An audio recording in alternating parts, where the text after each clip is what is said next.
Kita harus jujur dalam mengikut Tuhan. Yang dinamakan dengan penderitaan pasti akan datang. Saya dan saudara masing-masing kita sudah punya janji temu dengan penderitaan. Kapan waktunya Tuhan yang tahu. Tapi tidak ada kita yang bisa lewat daripada itu. Karena semua kita perlu mengalami bentukan.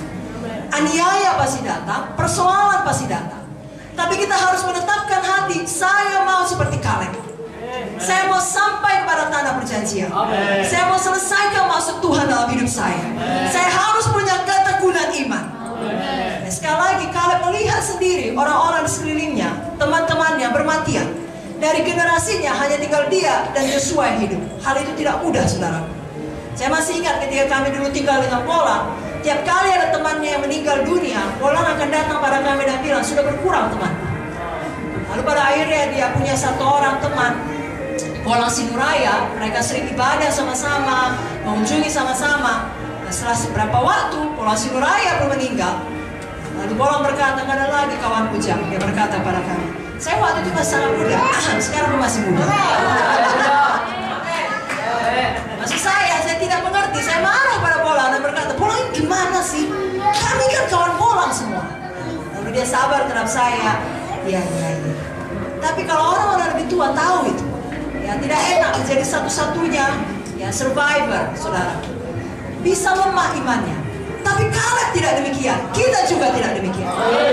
Ya, karena Kaleb Joshua dikatakan firman memiliki roh yang lain.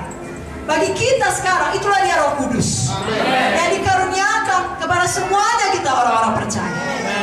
Itu sebabnya tidak ada kita yang takut pada penderitaan, tapi tetap bertekun di dalam iman. Karena masing-masing kita punya Hebron, masing-masing kita punya tanah perjanjian yang harus kita sampai di sana. Amin.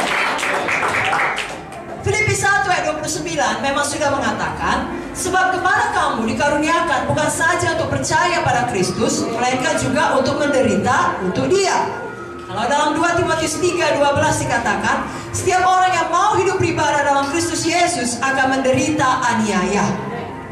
Dalam 1 Tesalonika 3 ayat 2-3, lalu kami mengirim Timotius, saudara yang bekerja dengan kami untuk Allah dalam pemberitaan Injil Kristus, untuk menguatkan hatimu dan menasihatkan kamu tentang imanmu, supaya jangan ada orang yang goyang imannya karena kesusahan-kesusahan ini. Kamu sendiri tahu bahwa kita ditentukan untuk itu. Jadi banyak anak-anak Tuhan atau hamba-hamba Tuhan berpikir kalau sudah dipanggil Tuhan semuanya mulus, atau setidaknya kalau dia berdoa dan beriman pasti dijawab Tuhan. Lalu tibalah saat di mana yang dia doakan tidak dijawab Tuhan. Terjadi hal-hal yang membingungkan pemikirannya, gak sesuai dengan imannya. Terjadi kesusahan demi kesusahan, lalu dia mengambil kesimpulan dengan cepat, berarti Tuhan tidak mau melayani lagi. Saudaraku, itu kesimpulan yang disuntik oleh setan, langsung dari neraka. Jangan diterima, ditolak di dalam nama Yesus. Ya, selama kita masih hidup di dunia, tetap ada yang namanya kesusahan. Kesusahan, ya, berlaku untuk semua orang, baik yang kenal Yesus, baik yang tidak kenal Yesus. Bahkan bagi yang kenal Yesus berlaku bagi yang sungguh-sungguh lakukan firman maupun yang tidak sungguh-sungguh lakukan firman. Saudara masih ingat firman Tuhan mengenai orang yang mendirikan rumah di atas batu dan yang mendirikan rumah di atas pasir? Apakah hujan hanya datang kepada salah satu? Tidak. Hujan badai datang kepada dua-duanya. Jadi kesusahan datang kepada dua-duanya. Baik kepada yang sungguh-sungguh lakukan firman, baik kepada yang gak sungguh-sungguh lakukan firman. Jadi saudara sungguh-sungguh beribadah, sungguh-sungguh berkorban. Kenapa kesusahan ini datang? Ya memang datang, Alkitab sudah menjanjikannya. Kenapa dia gak sungguh-sungguh? Dia pun punya janji temu dengan penderitaan, percayalah. Bedanya, bagi orang yang mendirikan rumah di atas batu, kesusahan datang, tetap tegak berdiri.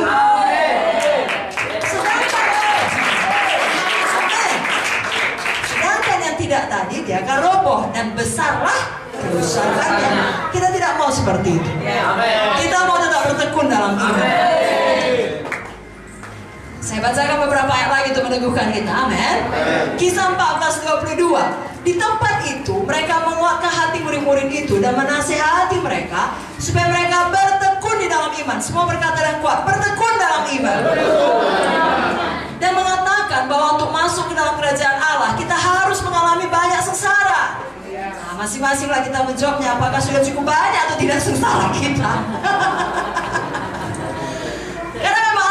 menuliskannya saudaraku. Tetapi indahnya Roma 8 ayat 18 mengatakan, Roma 8 18, sebab aku yakin bahwa penderitaan zaman sekarang ini tidak dapat dibandingkan dengan kemuliaan yang akan dinyatakan kepada kita.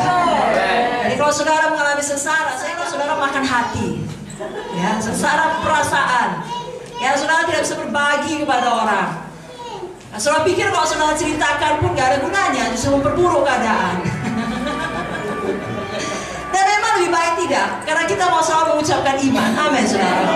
Tapi Tuhan berkata, kalau kita terus bertemu dalam iman, kita akan mendapatkan kemuliaan kekal yang melebihi itu semua, yang tidak dapat dibandingkan. Saudara tahu siapa yang menulis Roma 8:18? Paulus. Dia bilang penderitaan ringan. Penderitaan yang ringan, saudara. Baca itu semua penderitaan Paulus dalam 2 Korintus 4.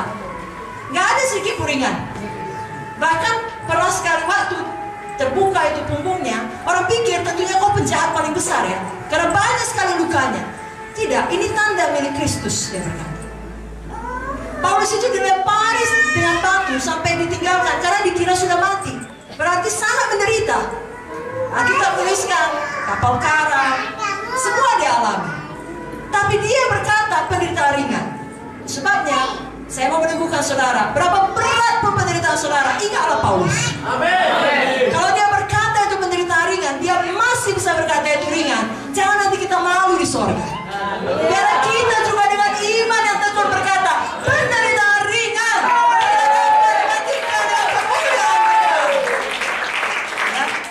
itu teladan kita. Roh Kudus yang sama menyanggupkan Paulus adalah Roh Kudus yang sama yang menyanggupkan kita di zaman sekarang ini. Dalam 2 Korintus 4 ayat 17 diulangi sekali lagi, sebab penderitaan ringan yang sekarang ini mengerjakan bagi kami kemuliaan kekal yang melebihi segala-galanya, jauh lebih besar daripada penderitaan kami. Dengan kata lain, kalau nggak ada bahannya, nggak ada hasilnya, saudara mau buat kue nggak punya tepung, nggak punya mentega, nggak punya telur, nggak jadi kuenya. Saudara mau kemuliaan, bahannya penderitaan.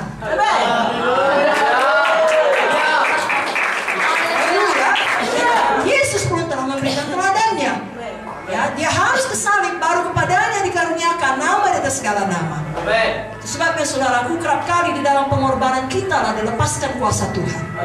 Jangan pernah takut untuk berkorban. Ya, termasuk di dalamnya berkorban di dalam penderitaan. Disitulah kuasa Tuhan dilepaskan. Disitulah kuasa Tuhan dinyatakan. 1 Petrus 4 ayat 13 meneguhkannya lagi.